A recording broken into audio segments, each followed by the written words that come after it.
Oke, gua akan jelaskan lebih mendalam tentang apa aja data-data yang bisa kita lihat di sini. Penjelasannya seperti apa itu akan gua jelaskan dalam rangkaian series Deep Explanation ini. Jadi untuk sheet porsi itu data-datanya seperti ini. Yang pertama adalah di sini kita bisa ganti-ganti untuk sahamnya. Jadi kita misalnya mau cari saham apa, Adaro misalnya, atau misalnya kita mau cari saham brand kayak gitu, itu kita tinggal ganti-ganti di sini. Jadi saya akan coba jelasin satu persatu apa yang ada di dalam sini, penjelasannya seperti apa. Jadi untuk script plus ratio, jadi script plus ratio itu sebenarnya seperti ini. Saham yang dipakai, yang digunakan, yang bisa diperdagangkan itu adalah saham script plus. Sedangkan saham-saham script seperti yang dimiliki oleh pemerintah, atau misalnya kalau di Bank BCA itu saham dari Dwi Muria Investama Andalan, itu dimiliki dalam bentuk script. Itu nggak bergerak. That's why buat apa kita menganalisa sesuatu yang nggak bergerak kayak gitu. Yang kita perlu amati ini kan saham-saham yang bergerak aja. That's why di exclude nih. Kayak gitu, ada yang scriptless, ada yang script. Yang scriptnya ini kita nggak usah lihat karena bukan nggak terlalu, memang nggak ada manfaatnya kalau misalnya kita mau ngelihat pergerakan harga saham. Saham script itu nggak menggerakkan harga. Saham scriptless lah yang bisa dipakai untuk menggerakkan harga. Jadi saham scriptless ini saham-saham digital, saham-saham yang mungkin pernah mampir di portofolio kita. Itulah saham scriptless. Jadi kalau misalnya scriptless ratio-nya ini 100%, itu artinya semua sahamnya itu dalam bentuk scriptless. Semua sahamnya itu dalam bentuk digital. Jadi bisa ditransaksikan kayak gitu. Jadi mereka ini bisa jual kapan aja kayak gitu. Kalau misalnya saham script, misalnya contoh brand nih, script plus ratio-nya enggak 100%. Itu artinya di sini ini kan 35% script plus ratio-nya. Itu artinya sisanya 64,7% sisanya ini itu dalam bentuk script. Itu enggak bergerak. Kayak gitu. Jadi kalau misalnya mereka mau jualan porsi tersebut harus dikonversi dulu ke bentuk scriptless. Kayak gitu. Mungkin kita akan ketemu lah, along the way kita akan ketemu contoh-contohnya yang tiba-tiba sahamnya bertambah dalam jumlah besar. Nanti mungkin akan gua kasih lihat ketika bahas daily transaction. Kayak gitu. Jadi sahamnya bertambah dalam jumlah besar, akhirnya script plus ratio-nya ini berubah di bulan berikutnya. Ini kalau misalnya kita ngelihat seperti ini, case-nya nggak ada perubahan dari script plus ratio-nya ini. Jadi ya nggak perlu ada yang dikhawatirkan kayak gitu. Justru yang akan jadi menarik, yang bisa jadi pertimbangan itu adalah ketika script plus ratio-nya tiba-tiba bertambah luar biasa. Jadi itu artinya ada investor yang mengkonversi kepemilikannya tadinya script jadi script plus. Ada juga yang sebaliknya, yang tadinya script plus dimiliki dalam bentuk script plus, mungkin karena udah yakin banget sama kepemilikannya nggak akan dijual, akhirnya dikonversi menjadi script.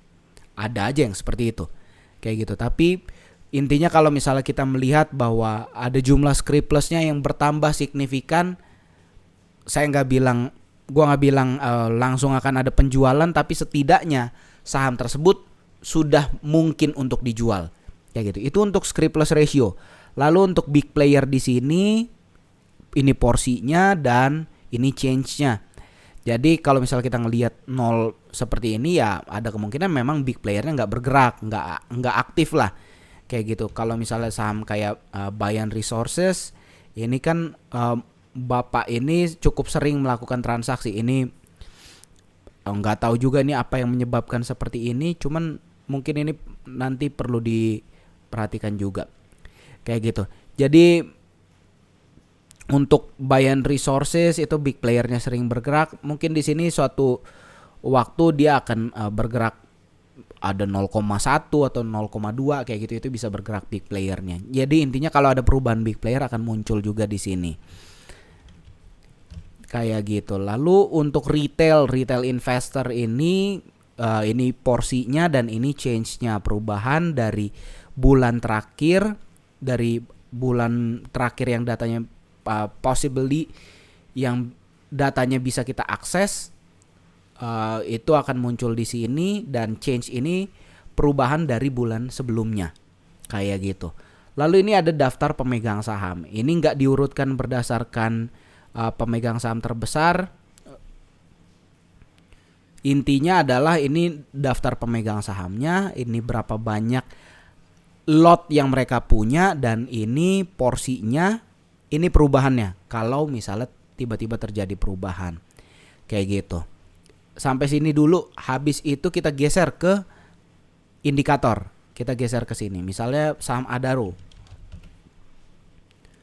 Ini retail investornya berkurang nih, lumayan nih. Jadi kita bisa pilih-pilih, ada retail, big player, fund manager, sama asing. Intinya seperti ini.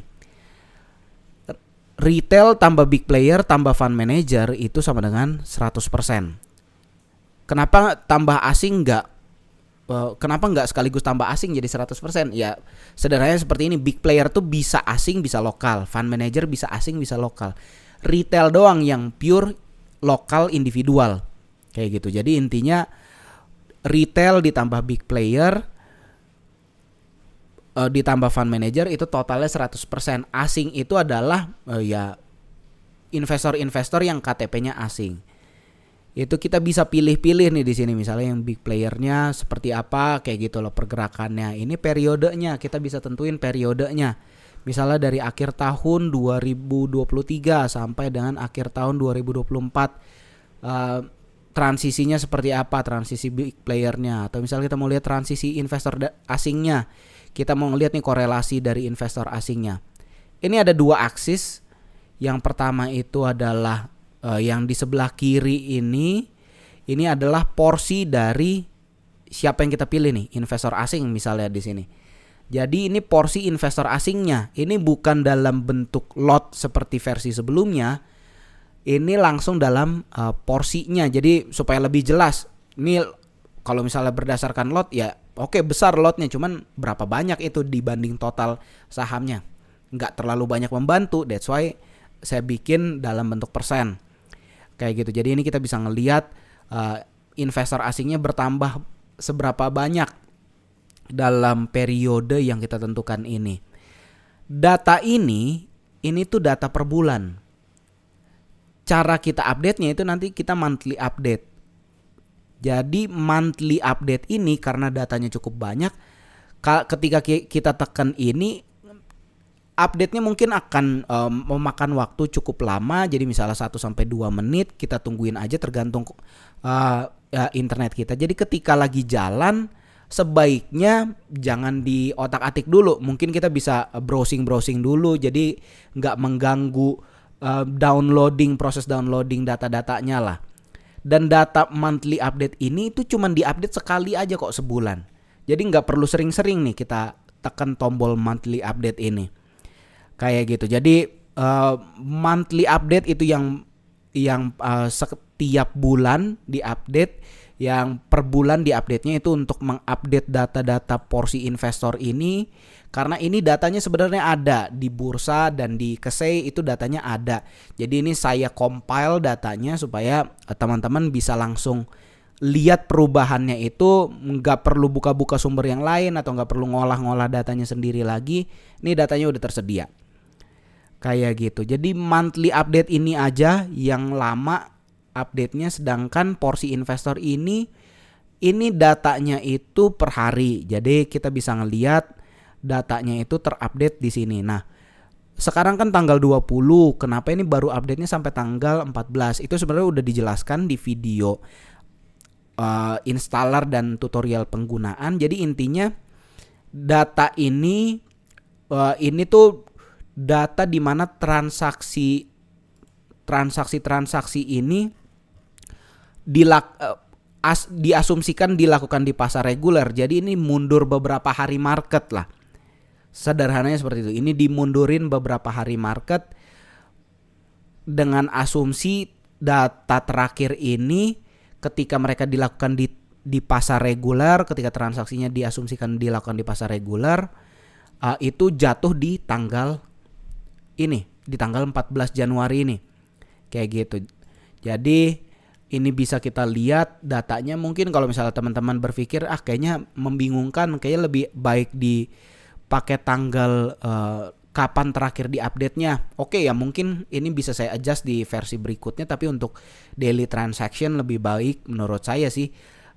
Saya lebih prefer ini dimunculin di tanggal di mana transaksinya dilakukan. Kayak gitu. Jadi ini kebetulan data paling update-nya itu tanggal 14. Nih misalnya saya update nih porsi investor. Ketika lagi running background query seperti ini, kita biarin aja, jangan pencet apa-apa, kita tungguin aja sampai proses downloading ini selesai. Yang ini harusnya nggak lama, yang lama itu cuma monthly update. Ketika datanya di sini udah nggak kelihatan, notifikasi running background query itu udah nggak ada, ini udah bisa kita klik-klik lagi kayak gitu. Jadi ini pie chartnya cuma menunjukkan big playernya berapa persen, fund manager berapa persen, retail berapa persen, kayak gitu.